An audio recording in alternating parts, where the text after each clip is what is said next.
that's the official end of Tipping Point, making this video right away. What can I say? Hankins and Jeremy Vane called in, and Larry even jumped in at one point.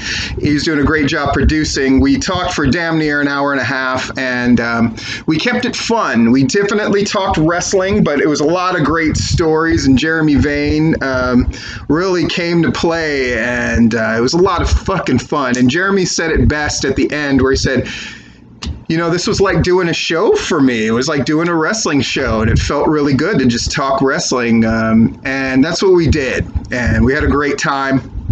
I really do suggest watching that Tipping Point tomorrow or whenever you want to download it.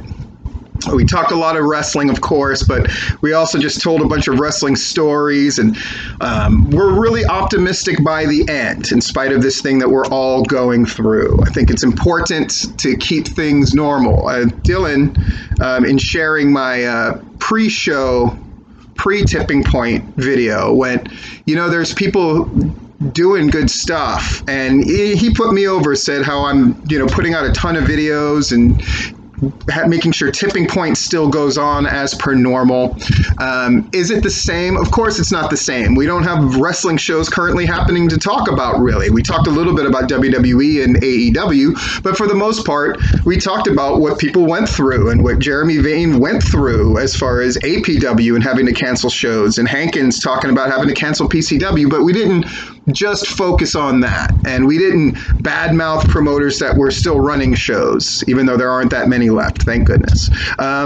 We just did our thing, and we talked wrestling and reminded ourselves that at the end of the day, this shit's supposed to be fun.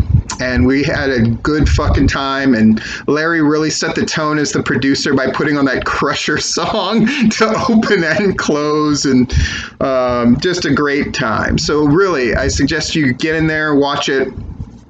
Tomorrow morning, I'm just going to ride this feeling out. I've got so much high pressure, real life financial stuff to deal with tomorrow. So I'm going to relax a little bit and then get a good night's sleep and then get up and attack the world. And this was a Tipping Point was just a blast to do. I hope you indulge and enjoy it as well. My name is Stephen Platinum, and I'll talk to you later. Do the hammer lock.